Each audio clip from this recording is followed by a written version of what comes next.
ஓம் சாய்ராம். நல்லது நினைப்போம், நல்லது நடக்கும். 98வது நாள் பாராயணம். ஸ்ரீ சாய்நாத ஸ்தவனமஞ்சரி. ஸ்ரீ கணேசாய நமக. எல்லாவற்றிற்கும் ஆதாரமானவனே, மயூரேச்சவரா, எல்லாவற்றிற்கும் சாட்சியாக விளங்குபவனே, கௌரியின் புதல்வனே, எண்ணங்களுக்கு எல்லாம் அப்பாற்பட்டவனே, பெருத்த வயிறுடையவனே, ஸ்ரீ கணபதியே என்னை காத்தருள்வீர். நீ எல்லா பூதகணங்களுக்கும் முதல்வன், தலைவன். எனவே கணேசன் என அழைக்கப்படுகிறாய். நீ எல்லா சாஸ்திரங்களாலும் ஏற்றுக்கொள்ளப்பட்டவன். புனிதமான முகமுடைய பாலசந்திரனே, சாரதே, வாக்கின் தெய்வமே, நீ வார்த்தைகளுக்கெல்லாம் தலைவி, உலகின் உயிரோட்டத்தின் காரணகர்த்தாவே, நீ படைப்பாளிகளின் இறைவி.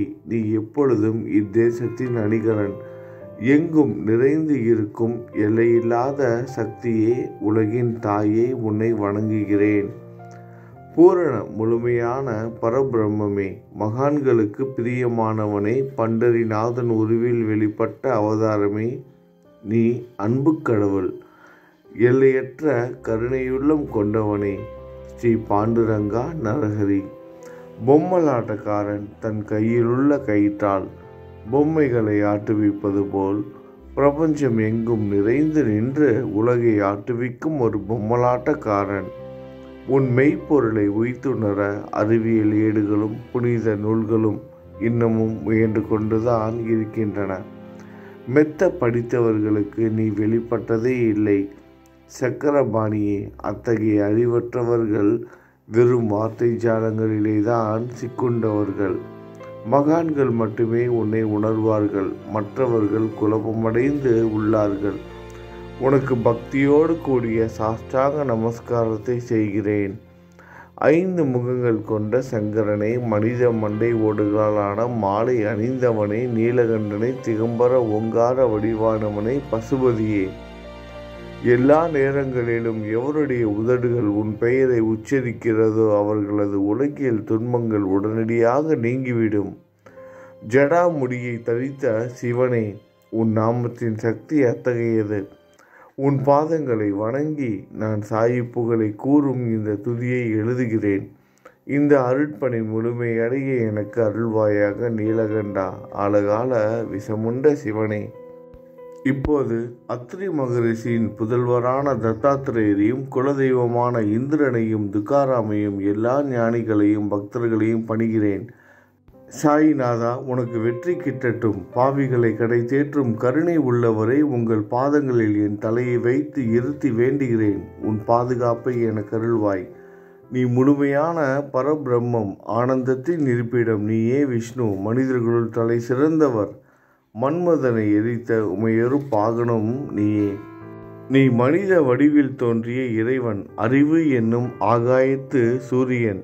நீ கருணை கடல். நீ பிறவி பிணிக்கு ஒரு அருமருந்து. நீ ஏழைகளுக்கும் கீழ்த்தட்டு மக்களுக்கும் விரும்பியதை கொடுக்கும் சிந்தாமணிக்கல்.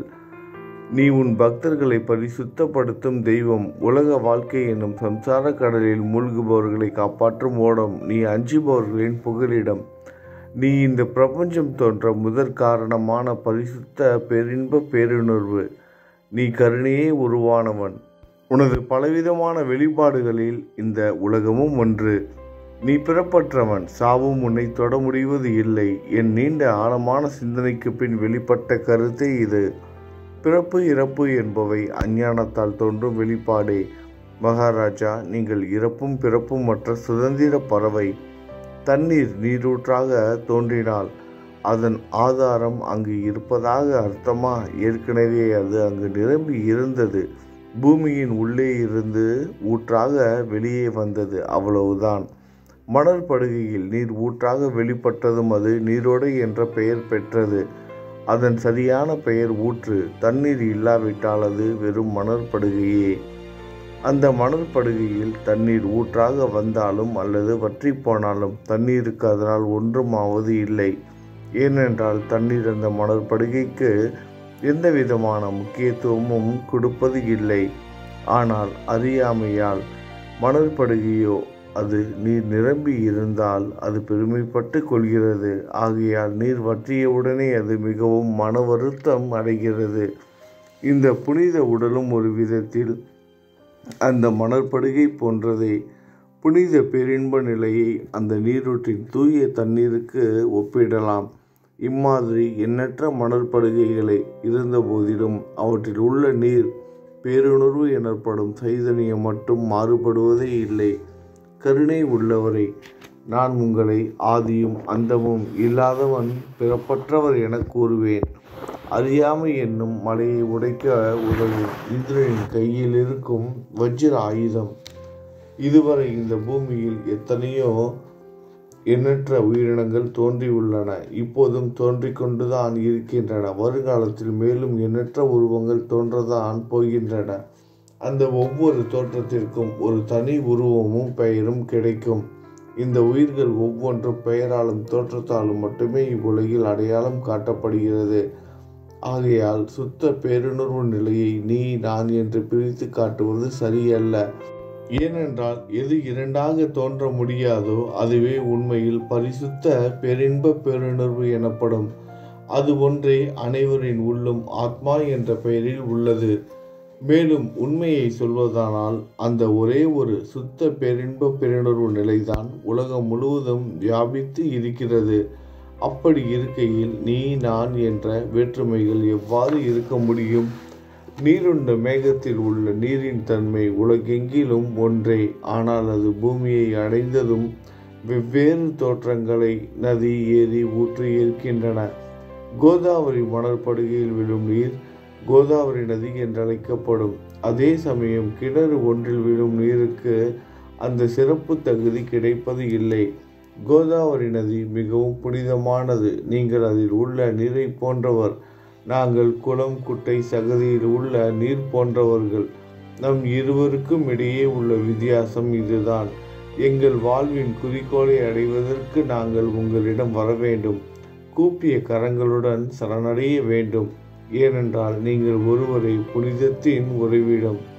புனிதமடைந்த கோதாவரி நதி மணற்பரப்பில் மழைநீர் பாயத் தொடங்கும் பொழுது அந்த நீர் புனிதத்தன்மையை அடையும். அதை வெறும் தண்ணீராக மட்டும் கருதினால் அந்த தண்ணீர் தான் எல்லா இடங்களிலும் இருக்கிறது. கோதாவரி நதி தீரம் முழுவதும் புனிதமாக கருதப்பட்டது. பூமியின் அந்த மணற்பகுதி அதன் புனிதத்தன்மையை நிர்ணயம் செய்கிறது. தான் பழகும் மக்களின் தன்மைக்கேற்ப மக்கள் குணம் மாறுபடுகிறது.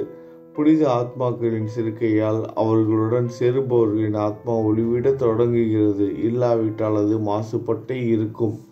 நீருண்ட மேகத்தில் நின்று கீழே விழுந்த நீரின் புனிதத்தன்மையை எந்த பூமியின் பகுதி மாற்றவில்லையோ அந்த பகுதியை சாஸ்திரம் அறிந்தவர்கள் கோதாவரி என்று கூறுகிறார்கள். மற்ற பகுதிகளில் விழுந்த நீர் அந்த பகுதியில் உள்ள மண்ணின் குணத்தை ஏற்றுக்கொண்டது, புனித தன்மையை இழந்தது. மேகத்தில் இருந்த பொழுது பரிசுத்தமாக இருந்த நீர் அசுத்தமாகவும் கசப்பாகவும் உப்பாகவும் மாறிவிட்டது. 6 வித உட்பகைகளை அகற்றி காமம், கோபம், பேராசை, வெறுப்பு, அகங்காரம், பொறாமை புனித உடலெடுத்து வந்த குருதேவா தங்களை புனித மகான் என்று அழைப்பதே சால பொருந்தும். ஆகவே நீங்களே கோதாவரி, நீங்கள் ஆத்மா. புடம் போடப்பட்டதாலேயே தான் நான் உங்களை புனித கோதாவரியாக உருவகம் செய்கிறேன். இயங்கும் அத்தனை படைப்புகளிலும் நீங்கள் சிறப்புற முதன்மை பெறுகிறீர்கள். பிரம்மா உயிர்களை படைக்க ஆரம்பத்திலிருந்தே உலகம் தோன்றியது முதல் கோதாவரி நதி இருக்கிறது. நீர் நிறைந்து பாயும் அந்த நதியில் இன்று வரை தண்ணீர் வற்றியதே இல்லை. ராவணனின் எதிரியான ராமர் கோதாவரி நதியின் கரைக்கு வந்தபோது ஓடிக்கொண்டிருந்த தண்ணீர் இன்று வரை அதே இடத்தில் எப்படி இருக்க முடியும் என்று சற்றே யோசித்து பாருங்கள். கோதாவரி நதியின் மணற்படுகை மட்டும் அதேதான். தண்ணீர் கடலை சென்றடைந்து விட்டது. ஆனால் அந்த கோதாவரி நீர்ப்படுகையின் புனிதத்தன்மை மட்டும் என்றுமே மாறாமல் இன்று வரை அப்படியே உள்ளது. ஒவ்வொரு வருடமும் பழைய நீர் வெளியேறி புதிய நீர் அதற்குள் பாய்கிறது. உங்களுக்கு தெரிந்த வாழ்க்கை நீதிதான் அது. ஒரு நூற்றாண்டை ஒரு ஆண்டாக கணக்கிட்டால் அந்த நூற்றாண்டில் தோன்றிய முனிவர்கள் பாயும் நீரை போன்றவர்கள். அவர்களில் மிகப்பெரிய மகான்கள் அந்த நீரில் தோன்றும் அலைகள் போன்றவர்கள். இந்த புனித கோதாவரி நதியில் முந்தைய நூற்றாண்டுகளில் சனதர், சனந்தனர் போன்ற மகான்கள் வெள்ளமாக தோன்றினார்கள். பிறகு நாரதர், தும்புரு, துருவன், பிரகலாதன், மகாபலி சக்கரவர்த்தி, சபரி, அங்கதன், வாயுகுமாரனான அனுமான், விதுரர், கோபர்களும் கோபியர்களும் வெள்ளமாக தோன்றினர். இவ்வாறு இன்று வரை கடந்த நூற்றாண்டுகள் ஒவ்வொன்றிலும் ஒன்றன் பின் ஒன்றாக மகான்களாகிய வெள்ளம் தோன்றியது. அவற்றை எல்லாம் என்னால் ஞாபகப்படுத்தி கூற முடியவில்லை. சாய்நாதா, இந்த நூற்றாண்டில் 19ஆம் நூற்றாண்டு புனித கோதாவரி நதியில் சந்தேகத்திற்கு இடமில்லாமல் நீங்கள் வெள்ளமாக பாய்ந்தீர்கள். எனவே உமது தெய்வீகமான பாதங்களை வணங்குகிறேன் மகாராஜா. நான் செய்யும் தவறுகளை உங்கள் கவனத்தில் வைத்து கொள்ள வேண்டாம் என மன்றாடி கேட்டுக்கொள்கிறேன். நான் ஒரு எளியவன், அறியாதவன், தீய குணங்கள் கொண்ட மிகப்பெரிய பாவி. என்னை புறம் தள்ளி விடாதீர்கள், கைவிட்டு விடாதீர்கள். மட்டமான உலோகத்தையும் தங்கமாக மாற்றும் சக்தி கொண்ட ரசவாத கல் இரும்பினுடைய இயற்கையான தன்மைகளை பொருட்படுத்துவது இல்லை. கோதாவரி நதி தன்னுள் கலக்கும் சிறு ஓடைகளை திருப்பி அனுப்புவது இல்லை. அநேக தீய குணங்களை என்னுள் கொண்டவன் நான். உங்களது கருணை மிகுந்த பார்வையால் அவற்றை சடுதியில் அழித்து விடுங்கள். இது மட்டும்தான் உங்கள் அடிமையான தாஸ்கனுவின் வேண்டுகோள். ரசவாத கல்லின் தொடர்பு ஏற்பட்டும் இரும்பின் இயற்கை தன்மைகள் அளிக்கப்படாவிட்டால் குருதேவா, அது ரசவாத கல்லின் பெருமைக்கு இழுக்கு அல்லவா? என்னை பாவியாகவே இருக்கும்படி விட்டு விடாதீர்கள். தங்களை குறைவாக மதிப்பிட்டு கொள்ளாதீர்கள். நீங்கள் ரசவாதக்கல், நான் இரும்பு. எனக்கு ஏற்படும் இழிவுகள் தங்களுக்கு ஏற்படும் இழிவுகள் அல்லவா? ஒரு குழந்தை தவறு செய்து கொண்டே தான் இருக்கிறது. ஆனால் அதற்காக தாயார் கோபமடைவது இல்லை. இதை தாங்கள் நினைவில் வைத்து கொண்டு எனக்கு உங்கள் அருளாசிகளை தாருங்கள். சத்குரு சாய்நாதா, நீங்கள் எனது கற்பக விருட்சம், சம்சார கடலை கடக்க உதவும் கப்பல். சந்தேகத்திற்கு இடமின்றி நீங்கள் ஒருவர் மட்டுமே என்னை கடைத்தேற்ற முடியும். நீங்கள் எனக்கு காமதேனுவாகிய பசு. நீங்கள் சிந்தாமணிக்கல், ஞானவானில் சூரியன் தாங்கள். நீங்கள் நற்பண்புகளின் சுரங்கம், சொர்க்கத்திற்கு ஏறி செல்ல உதவும் ஏணி நீங்கள். புனித செயல்களின் நிறைகள் நிறைய கொண்டவரை, பரிசுத்தமானவரை, சாந்தி மற்றும் பேரின்பத்தின் மொத்த உருவமே, இரண்டாக இல்லாதவரை, வேறுபாடு இல்லாதவரை, அறிவு கடவுளே, குறைகளற்ற முழுமையான அறிவாக உருவெடுத்தவரே, மனிதர்களில் உன்னதமானவரை, சாந்தி மற்றும் மன்னிப்பதின் உறைவிடமே, பக்தர்களின் அடைக்கலமே, என்னை ஆசீர்வதியுங்கள், என்னை ஆசீர்வதியுங்கள். சத்குரு மச்சீந்திரநாதர் நீயே. சிவன் நெற்றிக்கண்ணை திறந்தவுடன் அந்த அக்னியில் தோன்றிய மகாத்மா ஜானந்தரும் நீயே. நீங்கள் மகாராஷ்டிராவில் தோன்றி பக்தி மார்க்கத்தை பரப்பிய ஞானிகள் நிவர்த்திநாதர், ஞானேஸ்வரர், கபீர்தாசர், ஷேக் முகமது, ஏகநாதர். நீங்கள் போதவா, தத்தகுருவின் குரு நீங்களே. பண்டரிநாதரின் அடியவர் சாவதா மாலி. நீங்கள் உண்மையில் ஆஞ்சநேயரின் மறு அவதாரம் ராமதாசர். நீங்கள் மகாராஷ்டிர ஞானி பாண்டுரங்கன் மீது அபகங்கள் என்னும் கீர்த்தனை நிறைய ஏற்றிய துக்காராம். சாய்நாதா, நீங்கள் முஸ்லிம் ஞானி ராம பக்தர் சகாராம். நீங்கள் தத்தாத்திரேயரின் மறு அவதாரம் மாணிக் பிரபு. உங்களது இன்றைய அவதார தோற்றம் மற்றும் உங்களுடைய எண்ணற்ற தன்மையை புரிந்து கொள்ள உண்மையில் கடினமாக இருக்கிறது.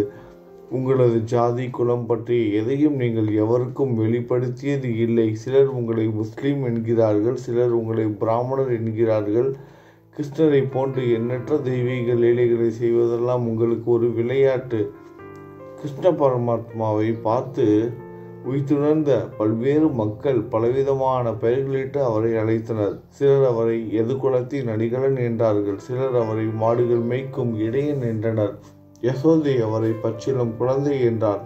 கிருஷ்ணனின் மாமனாகிய கம்சன் அவரை மகா காலன், உயிரை குடிக்கும் யமன் என்றான். அர்ஜுனன் அவரை எங்கும் நீக்கமர நிறைந்துள்ளவர் என்றான். அவ்வாறே குருநாதா, ஒவ்வொரு மனிதனின் மனநிலைக்கு ஏற்ப, அவரவர் எண்ணங்களுக்கு ஏற்ப உங்களுக்கு பெயர்களை சூட்டினார்கள். மசூதி நீங்கள் வாழும் இருப்பிடம். உங்கள் காதுகள் குத்தப்படவில்லை. இந்து மத வழக்கப்படி காதுகள் குத்தப்பட வேண்டும். பாத்தியா ஓதுவதை பார்த்து நீங்கள் முஸ்லீம் என்று கூறுவது பொருத்தமானதே. கருணாமூர்த்தியே, அதே போல் நீங்கள் அக்னியை வழிபடுவதை பார்த்து நீங்கள் ஒரு இந்து என்று முடிவு செய்யப்பட்டது. இந்த வெளிப்புற வித்தியாசங்களை வீண் விவாதம் செய்யும் எண்ணம் கொண்டவர்களை விரும்புவார்கள். உண்மையான ஞானத்தில் ஆர்வம் கொண்டவர்கள் இந்த வெளிப்புற வேறுபாடுகளுக்கு முக்கியத்துவம் தரமாட்டார்கள். நீங்கள் பிரம்மத்தின் நிலையில் இருக்கிறீர்கள். ஜாதி குலம் போன்றவை உங்களுக்கு முக்கியமில்லை. நீங்கள் எல்லோருக்கும் மேலான உயர்ந்த குருவாகவும் இந்த பிரபஞ்சத்தை படைத்தவராகவும் இருக்கிறீர்கள். முஸ்லிம் இந்துக்களுக்கு இடையே பகைமையுணர்வு ஏற்பட்டதால் அவர்களுக்கிடையே இணக்கமான உறவையும் ஒற்றுமையையும் ஏற்படுத்துவதற்காகவே நீங்கள் மசூதியில் அமர்ந்து அக்னி வழிபாட்டை நடத்தி உங்கள் லீலைகளை பக்தர்களுக்கு காட்டினீர்கள். நீங்கள் ஜாதி மதங்களுக்கு அப்பாற்பட்டவர். நீங்கள் பிரம்மமே, உண்மையில் அதுவே நீங்கள்தான். நீங்கள் உண்மையில் எண்ணங்களுக்கும் அப்பாற்பட்டவர்கள். உங்களை பற்றிய வாத பிரதிவாதங்கள், ஊகங்கள், ஆதாரம் இல்லாத கருத்துக்கள் நடமாடும் இடத்தில் என் வார்த்தைகளுக்கு முக்கியத்துவம் எப்படி கிடைக்கும்?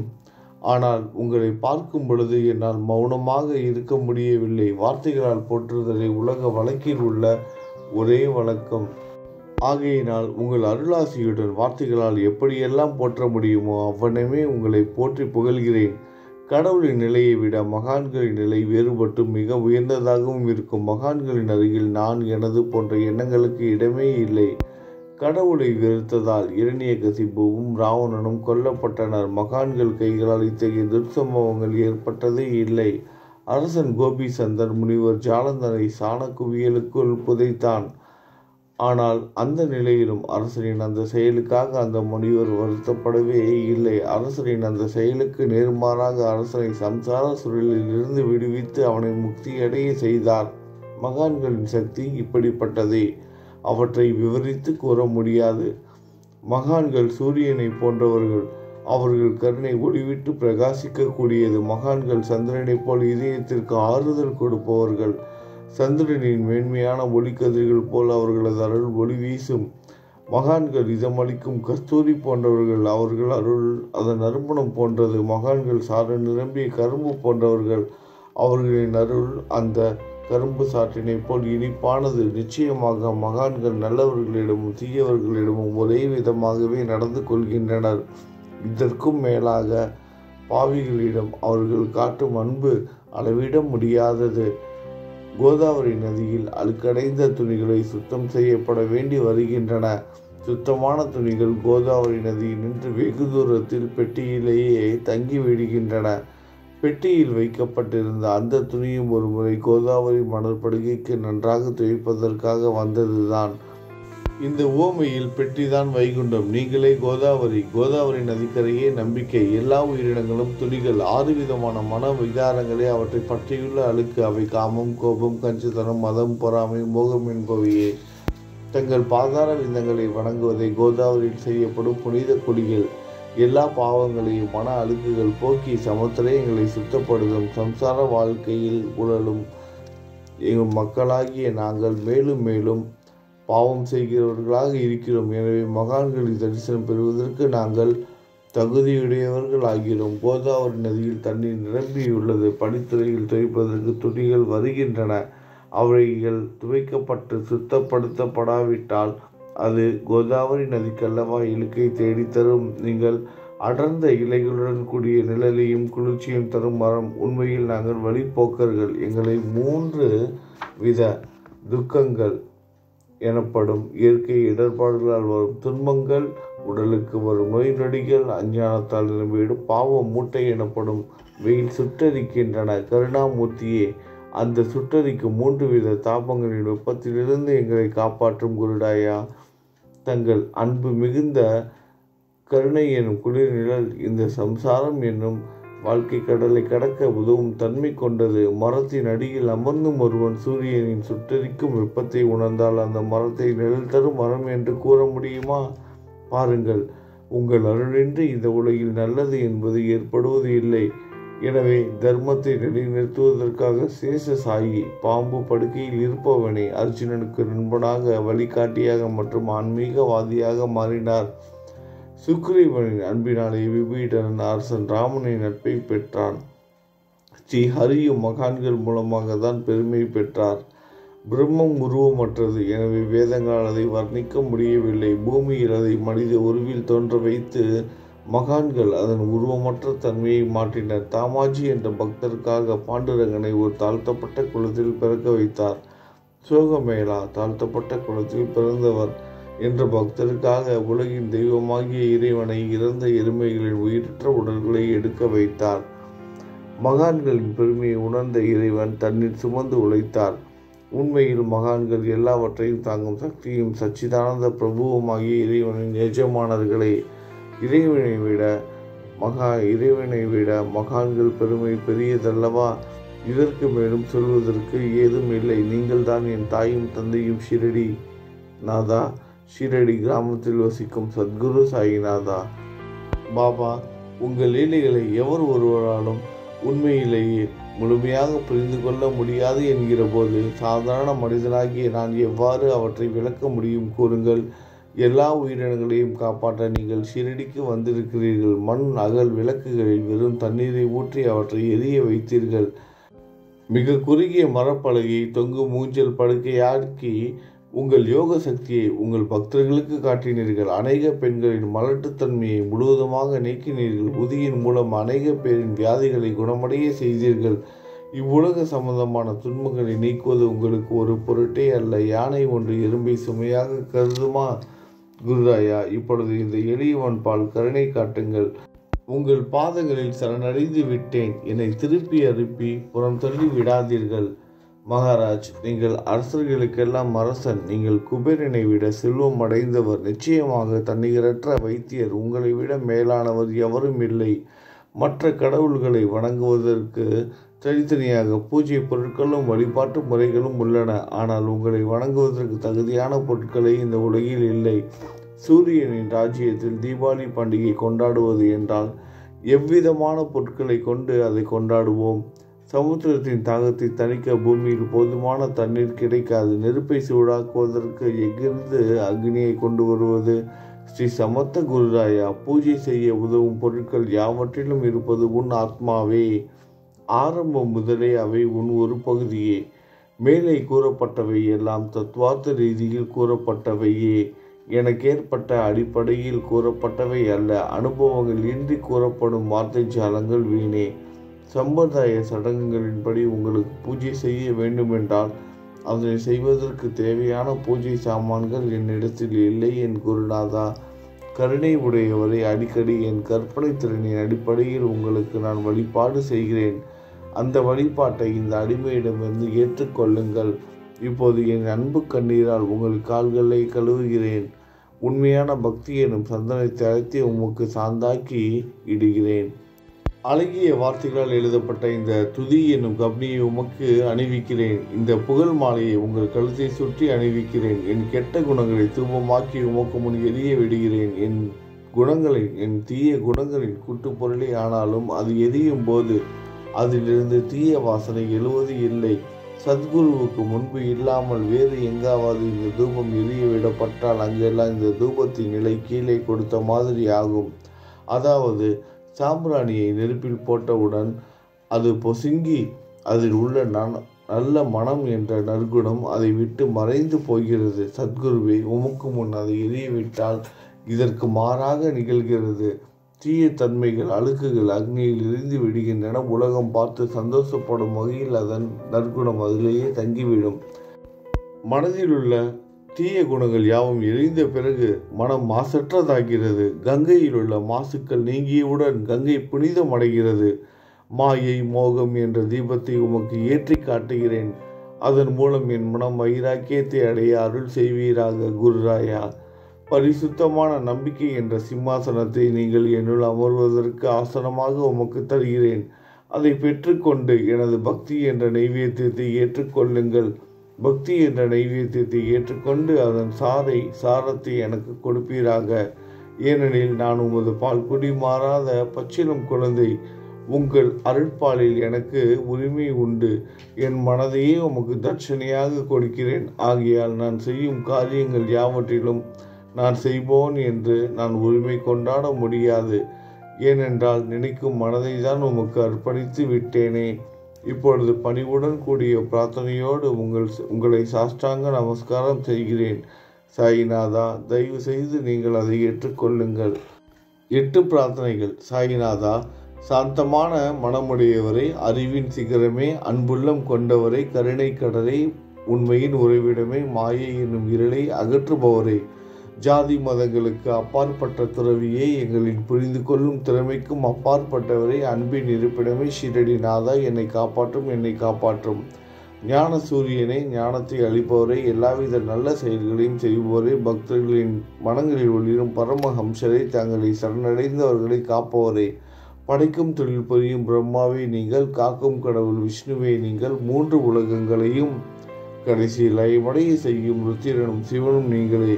நீங்கள் இல்லாத இடமே இந்த பூமியிலேது. எல்லாம் அறிந்த இறைவன் நீங்கள். எங்கள் அனைவரின் இதயங்களில் வசிப்போரும் நீங்களே. எனது எல்லா குற்றங்களையும் மன்னிக்க வேண்டும் என வேண்டி கேட்டுக்கொள்கிறேன்.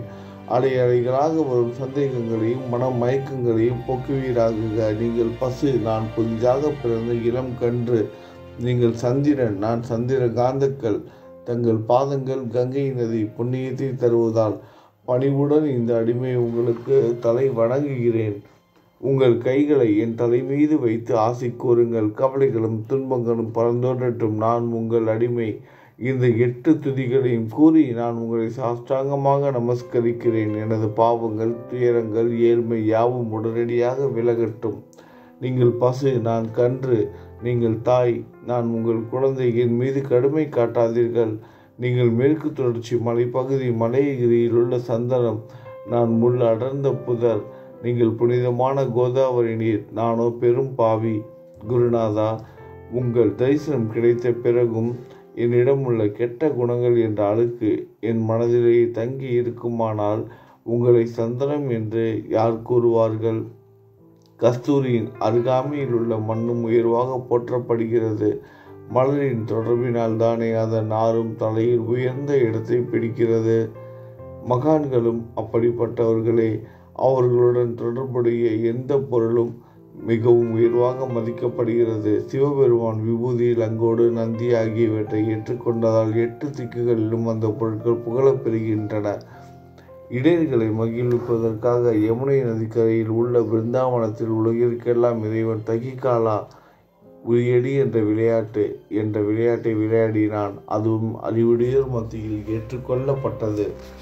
ஆகவே நான் பாவியான போதிலும் உங்கள் சேவையில் ஈடுபட்டு உள்ளேன். குருநாதரே, என் நிலைமையை பற்றி உன் மனதில் எண்ணி பாரும். குருநாதா, இந்த லௌகீக உலகிலோ அல்லது ஆன்மீக வழியிலோ எந்தெந்த விஷயங்கள் எல்லாம் எனக்கு சந்தோஷத்தை கொடுக்கும் என என் மனம் சந்தேகம் இல்லாமல் நம்புகிறதோ அவற்றையெல்லாம் நீங்கள் எனக்கு அளித்தருள வேண்டும்.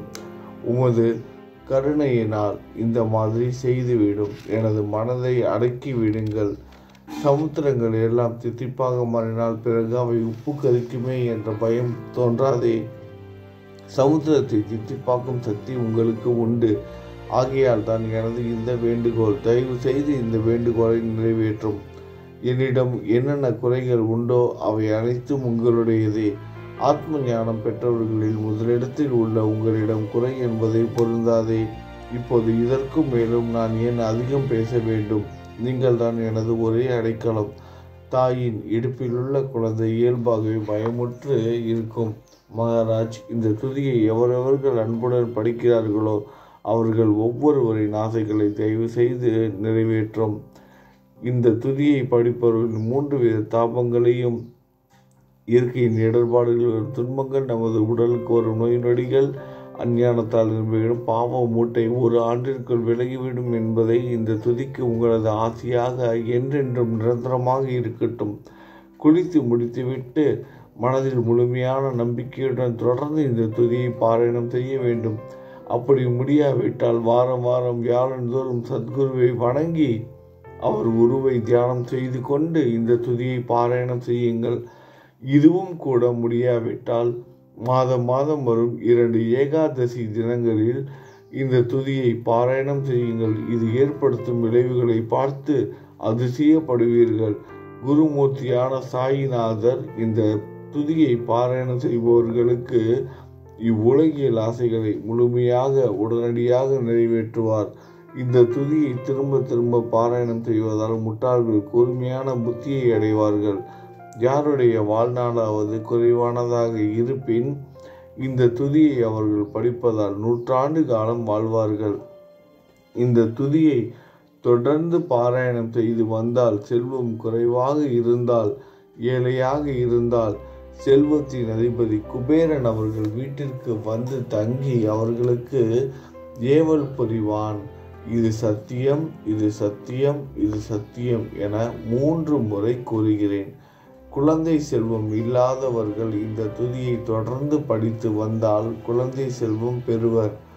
இந்த துதியை படிப்பவரின் வியாதிகள் எல்லா பக்கங்களிலும் பறந்தோடிவிடும். வியாதியிலிருந்து குணம் கிடைக்கும். இந்த துதியை திரும்ப திரும்ப படித்தால் பயம் மற்றும் கவலை மறைந்து போகும். மதிப்பும் மரியாதையும் கிடைக்கும். அழிவற்ற பிரம்மத்தை உணர்வார்கள். பிரம்ம ஞானம் கிட்டும். அறிவுடையோரே, இந்த துதியின் மீது உங்கள் இதயங்களில் முழுமையான நம்பிக்கை வையுங்கள். சந்தேகங்கள், நம்பிக்கையின்மை, தவறான எண்ணங்கள் ஆகியவற்றிற்கு கொஞ்சம் கூட மனதில் இடம் கொடுக்காதீர்கள். ஷீரடிக்கு புனித பயணம் மேற்கொள்ளுங்கள். பாபாவின் தாமரை பாதங்களை மனதில் நிறுத்துங்கள். அவர் அனாதைகளின் உறவினர், பக்தர்களின் விருப்பங்களை நிறைவேற்றும் கற்பகத்தரு. பாபாவால் உணர்வூட்டப்பட்டு இந்த துதியை நான் ஏற்றினேன். இல்லாவிட்டால் எவ்விதமான முக்கியத்துவமும் இல்லாத என்னால் இந்த துதியை எவ்வாறு எழுத முடியும்? சக ஆண்டு 1840, ஆங்கிலம் ஆண்டு 1918, புரட்டாசி மாதம் வளர்பிறையில் விநாயகர் சதுர்த்தி அன்று திங்கட்கிழமை 2வது யாமத்தில் சூரிய உதயத்திற்கு முன் இந்த பாமாலை நிறைவு செய்யப்பட்டது. புனிதமாய்ந்த நர்மதா நதி கரையில் இந்தூருக்கு அருகிலுள்ள ஊரான மகேஸ்வரர் சேத்திரத்தில் ஸ்ரீ அகல்யா தேவியின் சந்நிதியில் ஸ்ரீ சாய்நாதரை போற்றி பாடும் இந்த தவண மஞ்சரி நிறைவடைந்தது. மகேஸ்வரம் என்ற புனித ஸ்தலத்தில் இந்த துதி நிறைவடைந்தது. ஸ்ரீ சாய்நாதர் என் மனதிற்குள் புகுந்து இந்த துதியின் ஒவ்வொரு வார்த்தையையும் என்னை கூற வைத்தார். எனது சீடன் தாமோதரன் இதை நான் கூற எழுதினான். தாஷ்கனுவாகிய நான் எல்லா ஞானிகள் மற்றும் துறவிகளின் வேலையால் எங்கும் மங்களம் பொங்கட்டும். ஸ்ரீ சாய்நாதரை போற்றி பணிவுடன் எழுதப்பட்ட இந்த ஸ்ரீ சாய்நாத சவணமஞ்சரி என்ற துதி பாராயணம் செய்பவர்கள் சம்சார கடலை கடக்க உதவட்டும். இது ஸ்ரீ பாண்டுரங்கனுக்கு தாஸ்கனுவின் நம்பிக்கை மற்றும் பணிவோடும் கூடிய பிரார்த்தனை. மங்களம், சுபமங்கலம். நல்லது நினைப்போம், நல்லதே நடக்கும். ஓம் சாய்ராம்.